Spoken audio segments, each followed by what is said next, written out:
Hey, it's been a long time. Welcome back after the long break. Yes, long summer break. Welcome back to Worlds Collide, the podcast about moving abroad. And I am your host, Victoria. I'm so glad that you tuned in today and didn't forget about me. So, how was everyone's break? So, mine was good. Been back to home, back to Germany for a little bit, and then on vacation, and then the kids had summer holidays, but now it's back to podcasting and back to school and back to normal life. So, of course, I will bring you new stories this season. Can't believe it's already the 4th season of this podcast. So, wow. Long time, but so much fun, so many stories, so many incredible insights of everyone. Everyone's different. Everyone has different stories and different sides, and they all want to share it with you. So before I start with the first story, with my guest Katie, I just wanted to let you know, of course, that there are ways you can support the podcast. There is, for example, subscribe, of course. You can also subscribe on YouTube, but mostly it's only audio. There are a few videos on YouTube, but it's mostly audio. But anyway, so there's that. But then, of course, you can also leave a 5-star rating wherever you listen to the podcast, because that always helps on growing the listenership.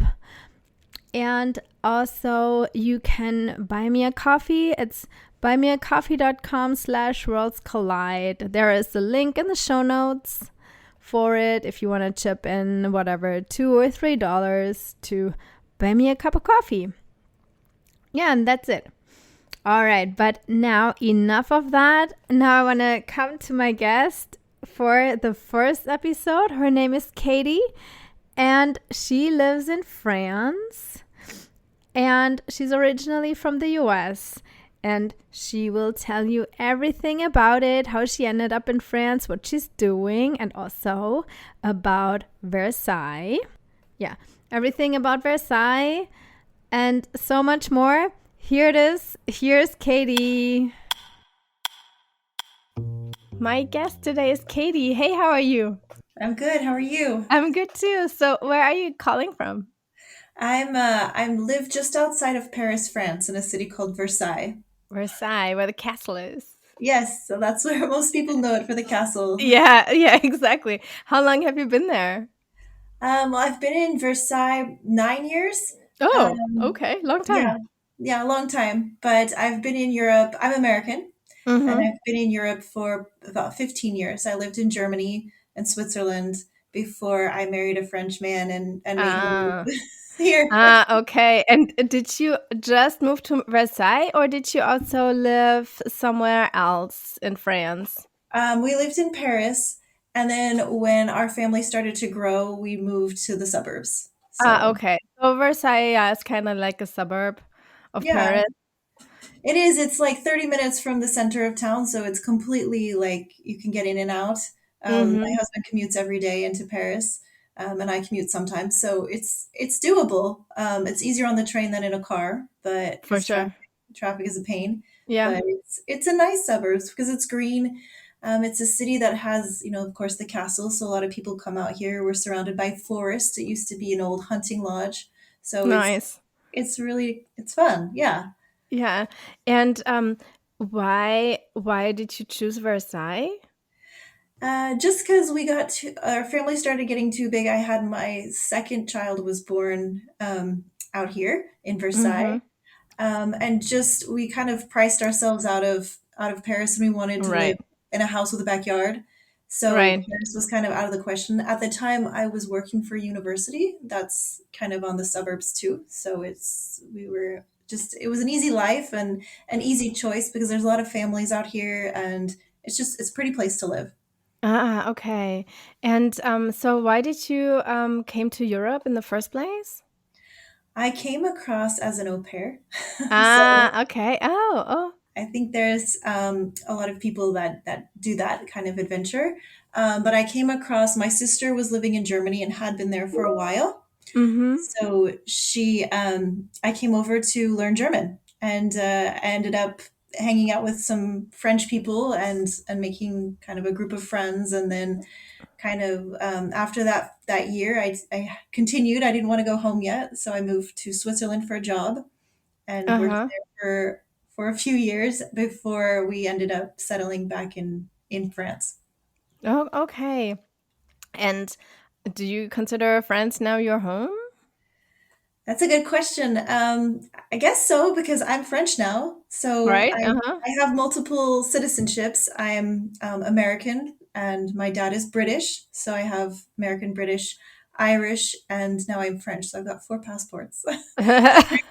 France takes a big part of my heart just because this is where I've chosen to raise my family. We've Mm-hmm. never really my kids have never really lived anywhere else as of this point. Yeah. So they're French. So it would be hard for me to leave. And I just really find there's a lot of things in French culture that resonate with my soul. Yeah. Yeah. Like what? Like late dinners and good conversation over a bottle of wine. Uh-huh. Yeah, Um, that's nice, yeah. really like the joy of cooking and eating really good food. I don't Uh-huh. feel like I didn't grow up with that. So it's nice to have. Just kind of a slower, relaxed way of living, I think, just Mm-hmm. where we prioritize people and relationships and time off. We live, no, we, what do we do? Work to live and not live to work, which I Yeah. find different than how I kind of grew up in the States. Uh-huh. After I went to college, I moved to New York. So I was working those 80-hour weeks. Oh, wow, yeah. Well, moving to Europe was kind of a big culture shock, but a change. And I think it would be hard for me to come back to the US now and live. I don't know, but I think it would be also a culture shock this way because I've been Yeah. abroad for so long. For so long, yeah, for sure. Do you remember though in the beginning what your the biggest culture shock was for you? Living in Germany, it was the language was huge Yeah. because I thought that people would speak more English than they did, Oh, and they but didn't. where were you? I was just outside of Frankfurt, so Ah, okay. So yeah, small town yeah, ish. Yes. yeah. Oh yeah, no. It wasn't easy, and I remember feeling often frustrated with maps and look, in New York or in most of America, the street signs you always look at the same height and they're always there. And in Germany and also in France, they can be stuck up on buildings, they could be on poles, they Right. can Yeah, be yeah. anywhere, and it was very confusing. Also, driving here, you drive right up to the light, where in Oh, America yes. you stop way before the intersection. These little things Yeah. were confusing and I took some know. getting used to, but Yeah, I know when my mother-in-law visited the first time here in the US, she drove over the traffic light because like she was used to like stopping right in front of it, and then it's like, oh, I'm in the middle of the intersection. yeah. Yeah, it happens quite often. My husband did it too when he came to visit. So it's Yeah, just, yeah. Here at least, I mean, if you fail, you stop too early. That's the worst thing. But yeah, yeah, there's little changes that are interesting that you kind of take for granted. I think America's easy because everything's standardized, like including steps when you go up steps in a house. They're all kind of, you could do it with your eyes closed because you know how it feels. Where here, I mean, we live in an old house. It's 120 years old, and all the steps are kind of different. yeah. They Yeah, just did it how they wanted, right? It's like, ah, yeah, that they looks didn't have about right. lasers or measures to measure. They just kind of built it as straight as Yeah. it looked. Charming. Charming. It is. And you lived with a family then when you did au pair? I did. I lived with a Swiss family. So he was Italian and she was Swiss. We lived in Germany. They had two little boys. And I've always liked kids and I've always loved kind of working with kids and playing with kids. I kind of find it Mhm. more play than work. Um, Yeah. but so it was easy for me to kind of land in a country where I didn't speak the language and kind of have time for French classes and time. At the time, I was doing online studies. So Okay. that kind of like helped me keep busy, and it also helped me. I made friends through a website called Couchsurfing. Oh, I Um, remember, yeah. yeah, yeah, and they introduced me. I hung out with a group of girls. We hung out with a group of they hung out with a group of guys. We kept on bumping into each other, and that's how I met my husband. Just Oh, fun. So yeah. he was also like from somewhere else? he was French, but we were both living in Frankfurt. Ah, uh-huh. So we kind of bumped into each other often. And it was just one of those nights where we just, Yeah. bumped a little harder, I guess. And yeah, and we started dating. He followed me a little bit to Switzerland. We continued to date kind of long distance, and Mm-hmm. it was hard to get rid of him. And Ah, okay. we ended up getting married. But I told him, he, it was difficult. I think it's difficult for a French man to get a job in Switzerland. It was at that time really competitive, and they Okay. prefer Swiss people over, every country has kind of obligations to hire their own nationality Okay. because they look outside. Um, so we decided together. I always wanted to live in kind of a bigger city, just Mm-hmm. because I thought we would both have opportunities with our careers and with our lives. And I said, let's move to. I'm not ready to go back to the U.S. yet, but let's live either in London In or Paris. Paris. And he found a job in Paris right away. So we moved here, got married, and then just started our life together. So Right. Okay. And what about you? Could you just find an easy job? Was it because of your British passport? Oh, um, no, at that time you were already married? I was married, but the Irish passport gave me EU citizenship, so Mm-hmm. that was easy. I didn't have to worry about paperwork. Yeah, I guess the jobs that I found, because I had worked in New York and had some experience, Mm-hmm. a lot of the jobs that they hired me, I'd worked mostly in recruitment and HR. And when Uh-huh. I moved, I studied animation for a little bit of time because I like computer animation, Uh-huh. Pixar stuff, but then decided I just didn't want to be doing that all the time. It's very detail oriented. It's very like, it's fun, but I loved more the storytelling part and because Mm-hmm. I had studied journalism and psychology before, so I liked that side more of it. So I ended up doing some writing and working in marketing.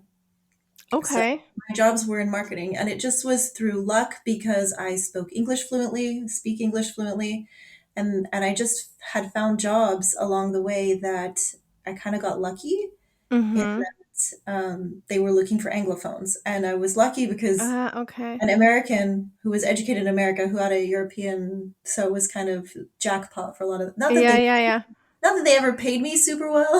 Yeah, no, but it was like exactly what they were looking for. Yeah, but I did do a switch from like, what I thought I would do is HR in America to marketing because a lot of the jobs, I guess, talking to people coming out of the door, you could be a teacher, you could be a babysitter, you could be, Mm-hmm. so I just found marketing worked well for me, and just that's kind of how I started to build my resume that way. Right. It's worked. Yeah, and so did you stay in that field? I have stayed in that field. I've kind of dabbled around in a lot of different, I'm one of those people that follows my interests, but I've been Mm-hmm. able to kind of build a solid resume and have some good jobs. But yeah, I've also like dabbled and done a lot of freelance work as a writer and stuff because I go to corporate jobs, but I find them to be really soul sucking and boring. Uh-huh. So I've had some really interesting and high profile jobs, but at the same time, I always need a creative outlet because I don't Right. feel like it doesn't, especially bureaucracy in France. I don't know if it's the same where you're from, but it's Oh, well, just, I'm from Germany. It's a yeah. bureaucracy number one capital, I feel But at like. least you're an efficient one. Like France Uh, is just like mm. it's like a plate of spaghetti. It's just very like you do lots of paperwork and then you're like, why did I do all this paperwork? It just doesn't make any sense. So it's just like It's just too. creating more work for you. Yeah. So I feel like I have job security because there's bureaucracy, but it does like it does it's a bit soul sucking. And now I speak French like fluently, so that kind of helps with getting Right. more jobs and unlocking more things. At the Mhm. beginning when I moved here, I knew a few words, bonjour, Uh-huh. baguette. Um but so at the beginning the wine helped me get a bit of liquid courage to speak. Yeah, I know, I remember, yes. Yeah. But then And when I got like pregnant, I had to take classes because I said yeah. babies. Uh-huh, did they help? They did, but I found that I'm kind of better just practicing, better one on one. So I would Yeah. kind of arrange with friends. What was helpful was to arrange like 30 minutes we'll speak in English and 30 minutes we'll speak in French. We'll just go for coffee. So I would find Mm-hmm. people in Facebook groups and kind of do an exchange. So Okay. let's speak 30 minutes and 30 minutes just about our day in life, and that was kind of good to get me, because when you don't have a lot of money, you know, Yeah, no, you don't have money for the lessons, because the lessons probably. can be expensive. They're Yeah. like, up to 50 euros an hour. It's a lot. So I kind of taught myself through podcasts, through just kind of exchanges, and then just through necessity.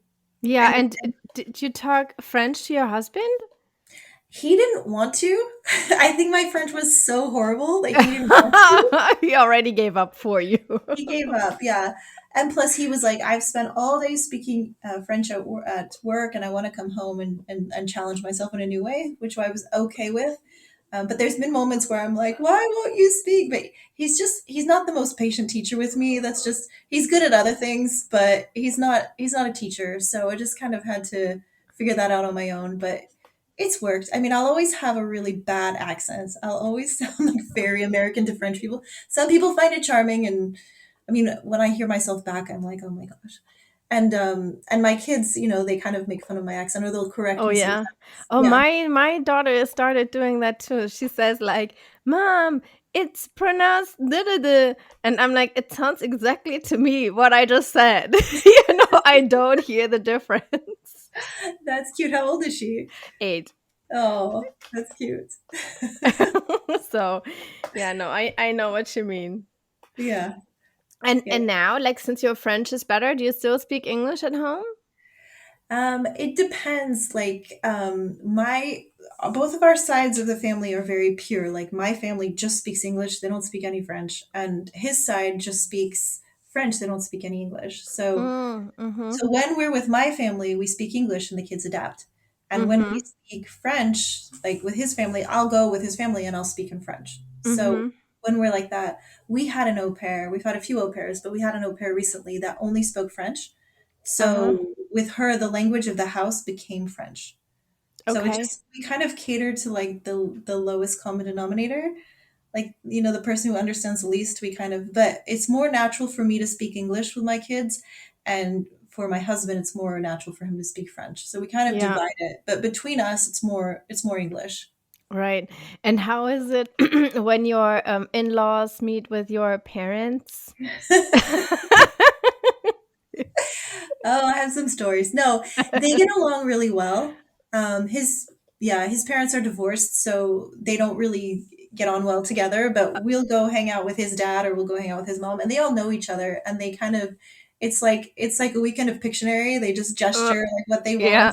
want. His dad, the kid's grandpa, makes an effort to speak, but they do end up speaking more English and catering more to the English. My parents just can't.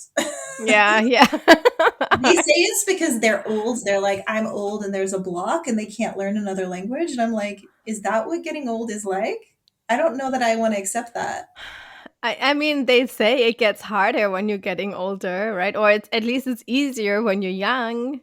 Well, But it's I don't easier. know if I don't know if that develops into a block. I think it's a psychological block more than like Yeah, an. maybe. But yeah, I don't want to be like that. I think I'll be learning languages when I get. Yeah. We'll see. Did you ever go back to the US though after your au pair, like even just for a little bit? I never lived in the US again after that. I never Mm. lived.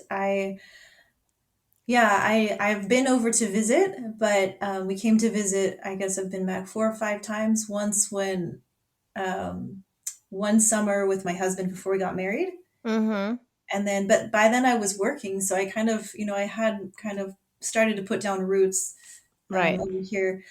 Part of the reason I think that I stayed was because my husband's family is just so nice. I tell him Uh-huh. often that I married him for his family. Uh-huh. Even though they're divorced, they're very, very friendly and very helpful with the kids. Like Yeah. last week, you'll probably miss this about Europe, but every 6 weeks we have 2 weeks vacation. The kids have school breaks 2 weeks.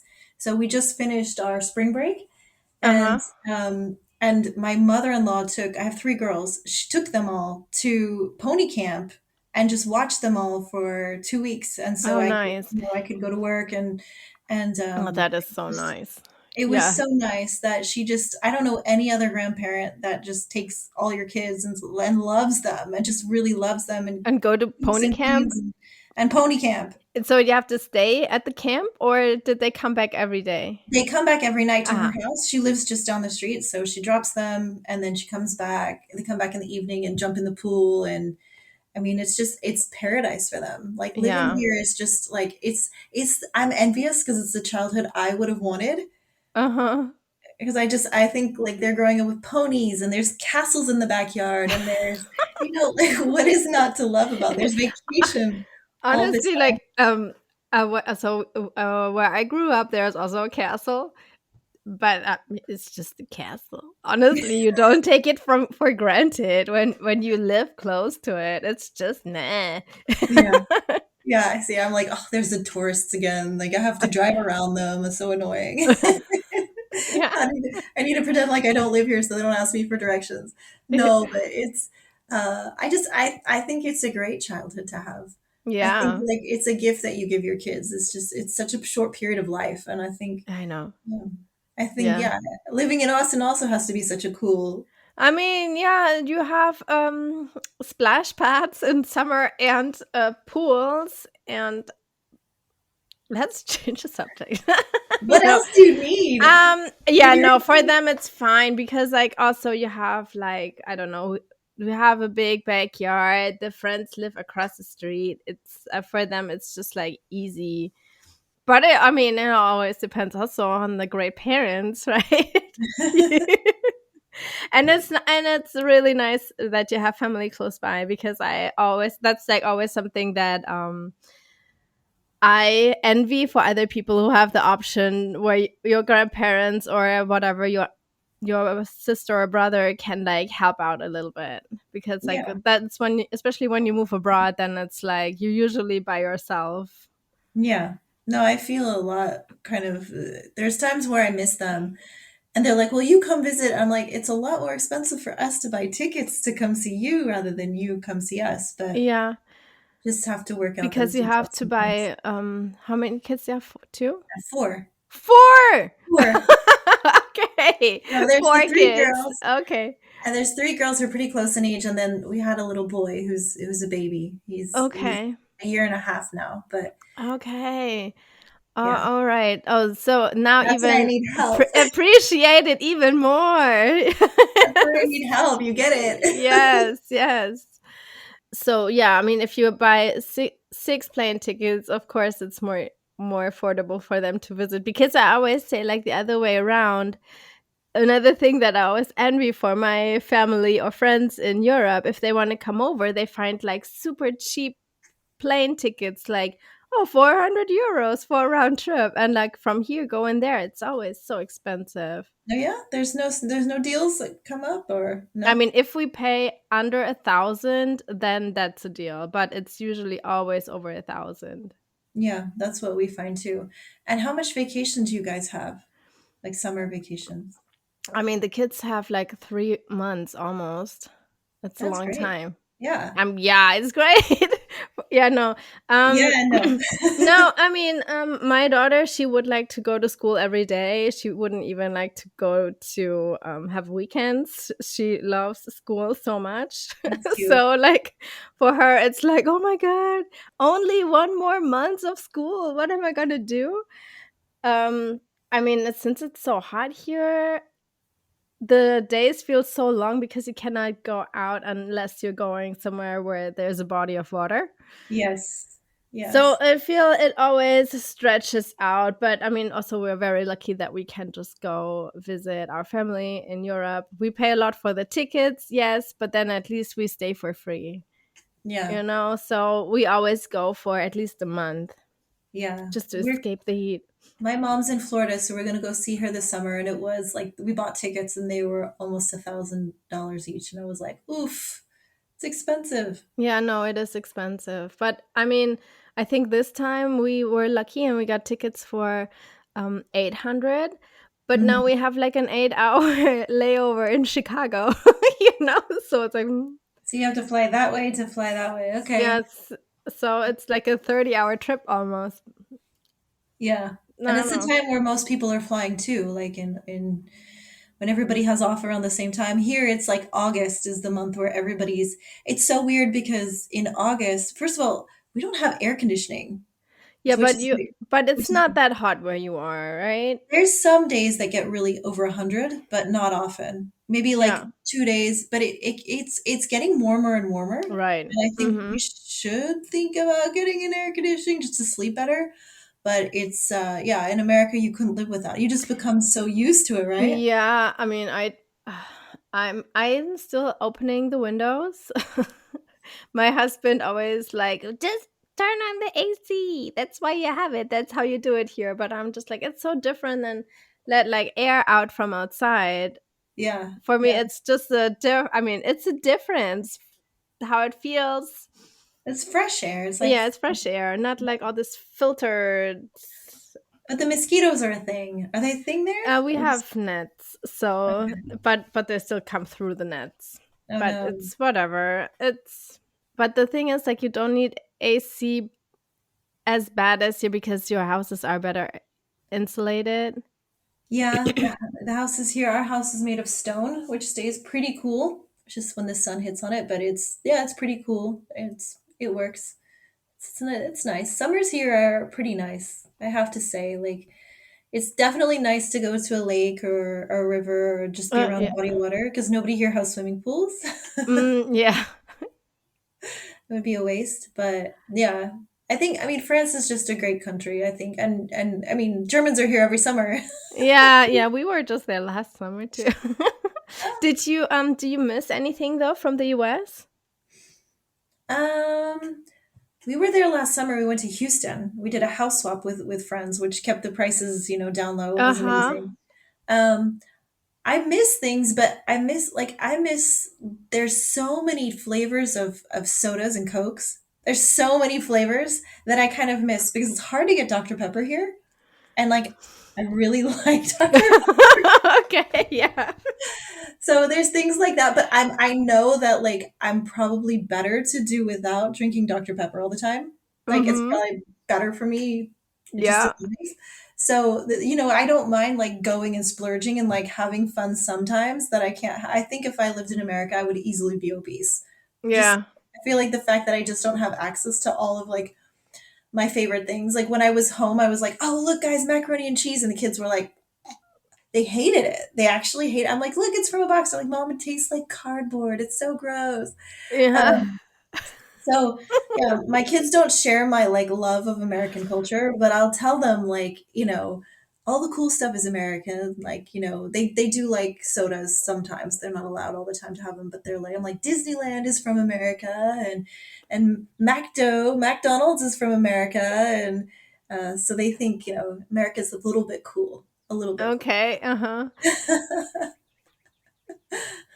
And what is it that you really like about France? Um, the people are nice. The culture is a bit slower, and I like Mhm. that. Just the food is really good here. My husband loves to cook, and I love to eat. So Yeah. we have like a really good, like the food. I mean, every Sunday we go into Versailles into the market. We ride our bikes, and Nice. it's really fun just to kind of barter and get all the groceries and bring them home and cook. And we have a big backyard, so we do barbecue and things like that. I guess growing up I didn't feel always so American because my dad was British, so I kind of always felt Mhm. like kind of bicultural. So Mhm. moving to Europe was not like a huge shock, but there are some things that I miss my friends. I miss those Yeah. friendships because we've just moved kind of, when you don't see everybody every day, even if you see them on socials, it's not the It's same. not the same, yeah. I'm like surrounded by families, Yeah. so for me this sounds like so different than what my experience is here. Yeah, I guess like before I moved across to Europe, I graduated from school in Seattle and then I moved down to LA Uh-huh. and I spent, a year there before I moved to New York for 5 years. Uh-huh. So there was like a bit of a I Mhm. just find like a lot of my friends I stay in touch with just don't have kids, and that's completely Yeah, fine. that's Like we've adopted them as like aunts, like yeah, you're like yeah. Yeah. family. Um, So, I mean, also maybe because I live here and we're going to the school up the street and everything, that I do make a lot of like family friends here. So maybe that's Mm-hmm. why I have that perception. But Yeah. statistics also show that people are having less kids and getting married less. And but I don't know. Maybe if we moved back to the US, I would have a lot of friends with kids. Who knows? Yeah, because I mean, at least that's for how it is for me. The only adults I meet are through my kids, are the parents of my kids' friends. That's just Yeah, like the easiest way how to make connections, because then you already have something to talk about if it's only the school. exactly. It's like you have something in common. Yeah, yeah. Yeah. But you said earlier, would you consider moving back to the US or? We talk about it sometimes, but it's a bit Well, I think if we moved, honestly, like the salaries are higher in the US than they are here. Mm-hmm. They're taxed a lot, a lot, a lot. So it is kind of, my husband works, well, we both work for international organizations. So it would be just a matter of like transferring. I don't know if we both could transfer at the same time to the same place. It's just a matter of like getting it all. I think it would be good for the kids to have different perspectives to say Mm-hmm. we've lived, in America and we've lived in France. But it's a big organization thing. Yeah, that yeah, yeah, yeah. Because you have to move like a and, whole house. and where Or would we move to? My parents have like I grew up in LA, but my parents have moved now. My mom's in Florida, so it's I don't want to move in Florida. I just yeah, don't want yeah. to. No, I don't want. I want No. So people are like, why don't you move? And I'm like, I don't know exactly where I would like to land. I don't think I can afford California, but I don't really want to go to Florida. And there's nowhere else that's super, super appealing right now. But mm-hmm. it would depend on the job. It would depend, but it wouldn't be a bad thing. I think it would be really good for the kids. And there's parts of me that, I mean, I do get a bit homesick. I find friendships are interesting when you live abroad Yeah. because you don't have a lot of the same points of reference. Like, when you meet somebody else American, you can talk about like things from the 80s and have a lot of stuff in common. Where Mm-hmm. here, I mean, my husband knows MacGyver, but I'm like, never, I wasn't a boy in the 80s. Yeah, So yeah. I didn't watch it. Uh-huh. I didn't watch MacGyver. I know who he is, but um, it's not exactly the same. So I find like when I meet an American here, we're fast friends. Yeah. There's a girl just started to work, and I'm like, we're like fast friends, and we have everything to talk about. We finish each other's sentences, and we talk all the slang and stuff. And I'm like, I speak good French, but I'm not at that level yet. And Right. Charles's friends are not like we're just not at that level yet of like Mm-hmm. it's just different. It's Yeah, just you different. have a different background. You grew up with different things. Yeah. Yeah. There's an appreciation there, but I don't know if like it's a real it's not it's just a different feeling when you find somebody from like that has a similar childhood and a similar so Yeah, maybe yeah. similar accent or Or just even like as you said, like similar to the same TV shows. exactly. Yeah. Yeah, yeah. And now I want to ask you about your website, about your yeah, Yeah. what you're doing on the site. So, yeah, my side hustle. So, I started this blog called Welcome to Versailles because there's 15 million people a year that come to Versailles every year Uh to see the huh. castle. So, I thought that was significant. And when I started to look around, there weren't a lot of resources for people who want to see the castle, and especially who want to understand it in English. Uh huh. And I love art history. I love history. It's just kind of being able to like break down and like share those stories with people visiting who go and see the castle, but they don't understand kind of why it was such a big deal or why Mhm. just the significance of it. So the website I just kind of used, I was talking before, just as a creative outlet, a sandbox to kind of Yeah. express my ideas and thoughts and kind of share some stories about Versailles translated in English. So I could go into, I mean, people have done this before, but I just think, everybody does it uniquely. So I kind of go into some of the stories and explain them or explain like historical facts about the castle that are interesting. Like the first hot air balloon took off from the courtyard just right Oh. there. So I drive by it Okay. every day. Yeah, they were like, the king was like, "Hey, I heard a rumor that you can fly a thing. Like, come here and build it." He said this to some guys that were like making wallpaper. And they were like, okay, like we were just drunk that night, but sure, like I'll come. So they set it up in front and they were like, King Louis was like, who should I use to fly it? And they were like, well, go get like a chicken a rooster, a duck, and a sheep from like the little farm down the street and put them in. And they're like, "You sure we shouldn't use prisoners?" They're like, "No, don't use prisoners. Let's like keep this whatever." So they put them in this kind of makeshift hot air balloon. It only flew for 8 minutes, but it was Uh-huh. like this thing that meant we're like, Elon Musk like putting people into space. They were like now we can fly animals through the air. We can fly, and it was shortly after Uh-huh. that people did more and more hot air balloons. They kind of perfected it, and they kind of Yeah.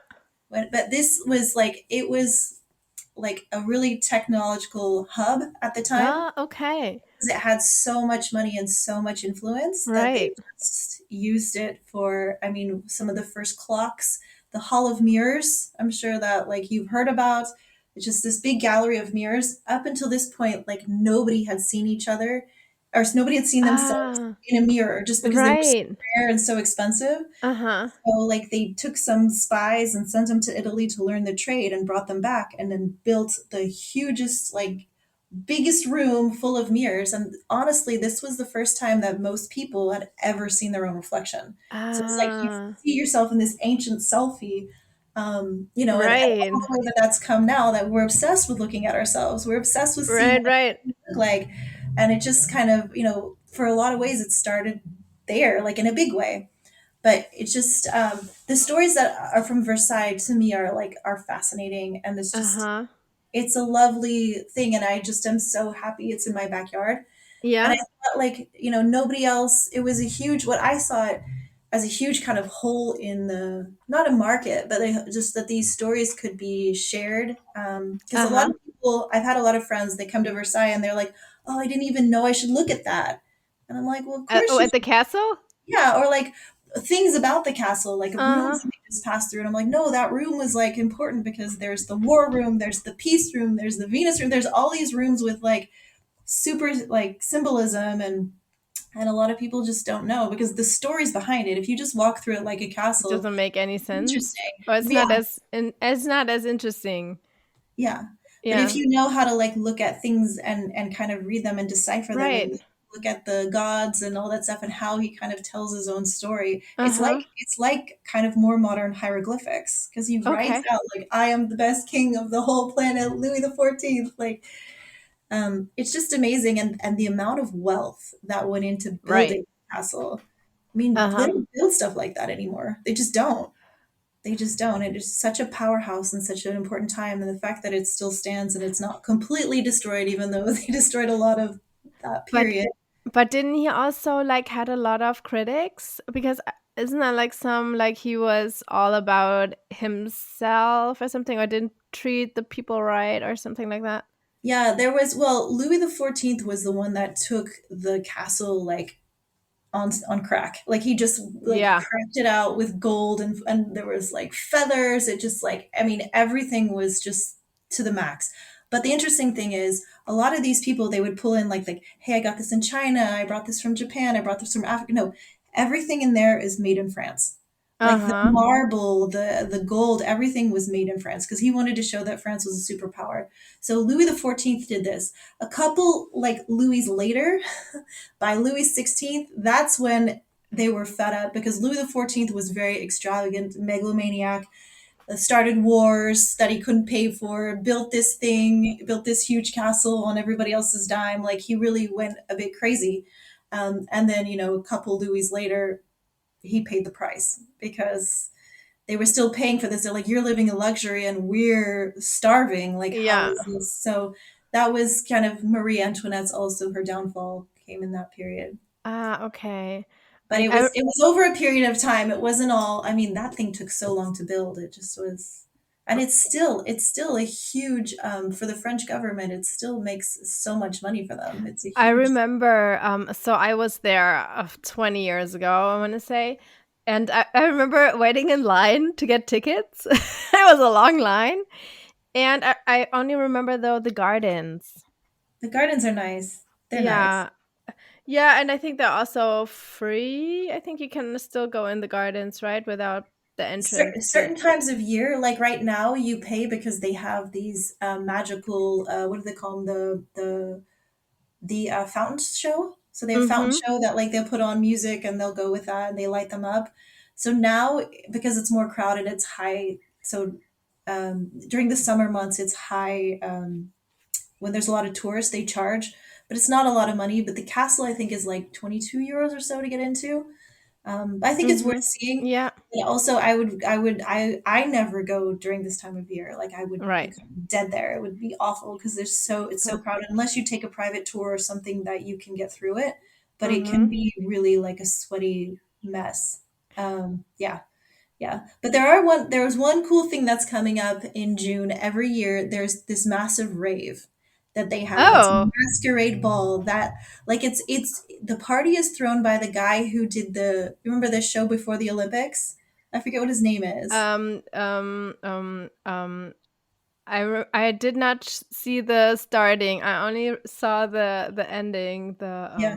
he did the Kavinsky Yeah, dude. yeah. You know who I'm talking about. So he does this party every year there, and they have dancers, and they have it goes from 11 till 4 a.m. or goes to 11 till the sun rises, and they have fireworks like once at night and once in the morning, and it's the hardest thing ever to get tickets into. You have to wear a baroque dress, so you have to look like Marie Antoinette. Oh, You have to really? wear a mask, and you Uh have to wear a huh. mask, and they're very strict on the dress code. And tickets are like I think they range from like $100 to $500 for VIP, but I got tickets this year and it's Oh, super how hard to get in. fun! I told myself, I'm like, once before I die, I have to go to this party. Yeah. Just, yeah, but it's just like gonna be crazy all night partying. And I'm like, it'll be so funny for the kids to see us dress up. How do you get the costume? I mean, There's a lot of costumes. places that rent them out, like Uh huh. around Versailles. They rent them or you can buy them or there's a lot of people that still make things in the old fashioned ways. Do you also wear the wig and everything? Yeah, yeah. There's The tons of whole people thing? that still wear their wig or just do your hair has to go up, right? Yeah. Just up and like you put stuff in it. I don't know how I'm gonna do it yet. I haven't really thought that far And ahead, the but white makeup? yep, the white Yeah, makeup. the whole thing. With the mole here on the Yeah. side.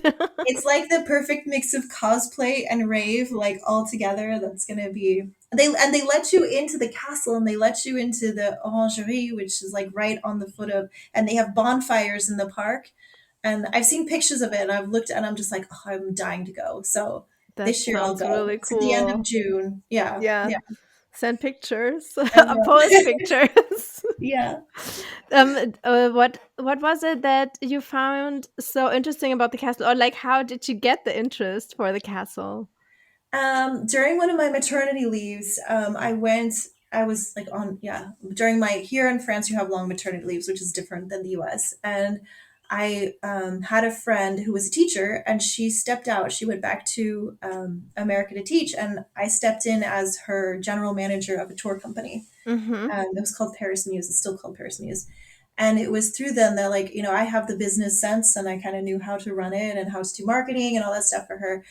And at the same time, I was just like, this stuff is really interesting because she would train her guides to do like, based on her research and her writing, and teaching people to look where to look and what to see and kind of how to look at a painting and tell like what the artist was trying to say and what does this mean? Like if it has a light, it means like the presence of the Holy Spirit, or if they're holding something with three hands, they maybe believed in the Trinity. And that was like a separate way of saying kind of these religious propaganda, like propaganda and religious also kind of hidden meanings. And I just found that so fascinating. And it was just Mm-hmm. deep dive into like history and just becomes like, I mean, there's so much we can learn from history. I think America, of course, we don't have that kind of history. It's just different. Yeah. Um, but it's so interesting to live in a place where it's rich in history and rich in culture and just to kind of to understand and to savor it a little bit. I think is Yeah. Yeah, no, I mean it's nice that you I don't know, that it wakes so much interest in you, because like for I mean when I grew up there, I said this earlier, but for me that was just so normal, so I did not think about that. I mean also maybe with age, it's different, that yeah, like you have to like whatever live a little bit longer to know or to like appreciate it. yeah, But like when I lived there, I was like, because I remember like those things you just said about like the paintings, what they see in it, what happened at that time, what it means. That was always like I took art history classes, And that was always like we talked about it, and I was just like, oh, I remember, yes. And Yeah. I at that time I was like, oh god, this is so boring. But now it's different. Like now I also find it interesting, but at that time, Yeah. Yeah. I don't know, like living in, it's also like timing and location. Because when I lived in Germany, no, I'm sorry, when I lived in Switzerland, and I didn't have kids yet. I thought Geneva was the most boring place in the world. I was like, this place is so boring. Pizzas are like $40 and it's just, there's no nightlife and there's nothing to do. And now, like, I'm like, I would love to be dull. I would love to be there and like just hang out on Lake Geneva in a boat and just, yeah, I think, and go hiking. Like, it's just your priorities shift a little bit. yes, yes, for sure. Yeah, So it's just timing, location. I think like sometimes I was in a place that wasn't so exciting. Like New York in your 20s, I think is you have to do that for sure. yeah, yeah, But then like moving to Europe, I was just not exactly ready for the slower pace of life. But yeah, I've learned to embrace it, and there's so many stories here to tell. And I think like if I can bridge an audience between like people who live here take it for granted and also like Americans who are might be interested in it or just don't know yet. yeah, That's kind of how I was. I just didn't know what was in my own yeah, backyard. And so I exactly. started to kind of snoop around and be like, oh, this is interesting. Do you now still work sometimes for the tourist company? No, no. Now, like, I've gone back to like a 9 to 5 job in Paris. Yeah. So it's just become like more of a hobby than like a Uh-huh. full, because yeah, by night it's just like it's a bit boring because there's a lot of bureaucracy and a lot of like office politics and stuff. And I was like, if I can kind of start this. I mean, I launched it 4 months ago, and I kind of like to geek out on the numbers because I watch on Google. I watch the like, I watch it going up, and I'm like, oh, Uh-huh. that's nice. Like it is like it's interesting. It's interesting Yeah. to me to create, but it's also people are looking at it, Yeah, yeah, yeah, for sure. And and that's also like now it's a good time, right? Because like now all the tourists coming and they're probably like more interested in it, especially maybe in summer, all the Americans are coming yeah, and there's like, oh, there's an English website that I can exactly, use that I don't have to use a Google Translate for. exactly. Exactly, because I don't. There's not a lot of resources. I guess the biggest resource for Versailles is the city of Versaillie and the Mhm. castle. So they get Yeah. like the most SEO goes there. But I'm just like, what if like I mean, what if also like, because I have kids, like I know where to take kids to enjoy the castle. Right. Yeah, yeah.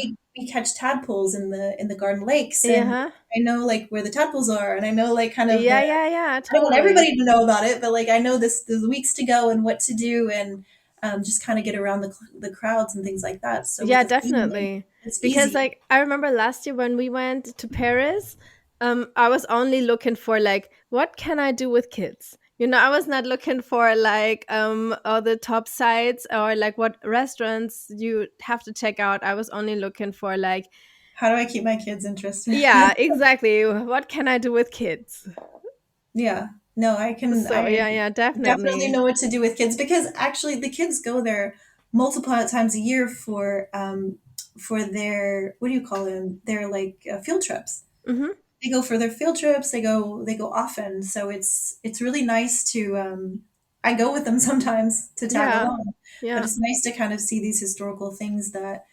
I mean, I grew up in LA, and like we didn't do much for field trips. Like we would just it Oh, wasn't okay. it's not like you can go to like the Castle of Versailles. We went to like, I don't know, like the Hollywood Bowl or and listen to music, or it was just different. And it's nice to actually have lived it's nice to be an expat and to have lived in many places because you Uh-huh. just see many different ways of living. And Yeah. then the thing that I learned that was really interesting in my years in au pair is that every family has like their own like family traditions.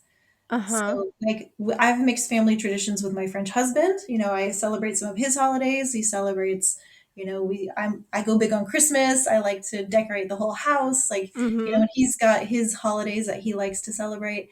And but like when you make a family, especially as the mom, you get to pick like holidays and how you celebrate and set like family traditions. Yeah. And when I was an au pair, I got to see that on the inside of families, like how do they celebrate traditions? How do they cook? How do they care for each other? How do they and that was so interesting to me to see, and just helped me also formulate like how I would do my own family in my own life. Mm-hmm. Yeah. Yeah. What is your favorite holiday in France? French people have a lot of holidays. I guess my favorite is May because we The whole month. the whole month because we have so many, like, I mean, already we have 2 long weekends, like Yeah. from Thursday till, so that's twice. Last year I think it was three. So it's just Uh-huh. like, and the weather in May is perfect because it's not too hot and it's not too, but that's definitely like a nice, another thing that my husband and his family do. They open the presents the night before, which I was never allowed to do. I had to wait till Ah, Christmas morning okay. to Yeah. open presents. So I kind of like, I pick and choose what, and I'm like, these are the rules. The tooth fairy is interesting too, because in France we have la petite souris, the little mouse, Ah, and okay. in French you have, in English you have the tooth fairy. Tooth fairy. Uh-huh. I asked my daughter one night, I'm like, what do you think is coming tonight? Do you think it's the fairy or the mouse? And she's like, I think it's a bat because it's a flying mouse. Oh yeah. Smart. So I think the kids also kind of make their own traditions and their own kind of fun things. So Yeah. Yeah, they mix it up. So, what would you recommend to somebody who's interested in moving to France? Um, can you give them some ups and downs or like yeah, that's a things good to expect? question. There is a culture shock. I think the first year is the hardest to get through because everything's new. But I think after spending a year abroad, I was like, all right, that year was really, really hard. I cried a lot, bureaucracy, like I got so frustrated. But the second year, I'm like, you know what? I could do that again because I could do it easier than the first year. And Mm-hmm. it's too bad to come and just do the hard without ever enjoying like Yeah. taking those lessons and I'm like, well, the second year will be better than the first, and it was, and the third year was better, and every year has gotten better. It's Mm-hmm. gotten easier and better. I think like there's a lot of people, especially Americans, have a dream to live in France.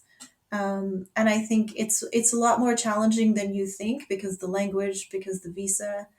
For me, it was the paperwork was moderately easy. I still have to get my driver's license, but it was moderately easy because I had that extra passport that unlocked a Yeah. lot of doors for me. So you need to check into like what is feasible for different situations, especially visas and taxes being higher in France than they are anywhere else right now in the EU. Oh, really? Okay. I did not know that. Uh-huh. Yeah. So that's interesting. I think the way to go is to be able to make an, I mean, everybody wants to make an American salary and live in France. Like that would Yeah, I be, know. But I'm always so torn about this because like sure, that's great for you, but it's also seems not really fair to everybody else. yes, yeah, yeah. But I mean, I guess as long as you're declaring and paying taxes, you're fine. But Yeah. yeah, yeah. I think Americans are easier to work with. We're friendly, we're fun, Hmm. So we're do you think that's also like you have to be aware of that the French are more direct? they're more direct and they don't hesitate to complain. Right? I Uh-huh. feel like I come from a long line of people pleasers where it's important to be liked. And that's been a learning curve of of learning to kind of set your boundaries more. Yeah. Not to not be nice because it's something that I can't change, but something that the just the mentality of things. I think French people are nice, but they're also Europeans seem a bit cold at first, where Americans seem very friendly and a bit fake. Mm-hmm. So yeah, they often will misread kindness and don't understand it. But I think the world is opening up more than ever. I think, and it's easy to get around and it's easy to move and it's easier now to like with Google Translate and I use even now for like big documents and stuff when I use ChatGPT. And I think it's way easier to get around than it was when I started out. Yeah. Yeah. So yeah, I think it's just a matter of like being flexible and wanting it. I think Mm-hmm. and wanting it, wanting to stay, wanting to to live a different life. I think I think it changes you and it opens you up in so many different ways. It's definitely a positive thing. Yeah. All right. I think that's it and we got it. And Thank thank you so you. much for telling me your story on the podcast. Yes, thank you. It's a pleasure to meet you. Yes. Thanks for Oh, having me. and before I stop recording, can you say one more time Yeah, your website? it's called Welcome to Versailles. So welcome, WELCOME, to TO, and then Versailles, VERSAILLES. So .com. .com. All Yeah. right. All All right. right. So make sure like people find you there. Thank you. That was the first episode of season 4 with Katie. And definitely check out her website. It's welcome to Versailles.com. Versailles is, you can spell it like VERSAILLES. Versailles. French. And yeah, definitely check it out for more insights about it. And you also find it in the show notes. And in the meantime, you can also binge all the episodes from the other seasons. And don't forget to subscribe and give me a 5-star rating. That would be awesome to support the podcast. Or if you feel extra generous, you can also buy me a coffee. And it's buymeacoffee.com/worldscollide. And you will also find it in the podcast show notes. Until then, I will see you. Bye bye.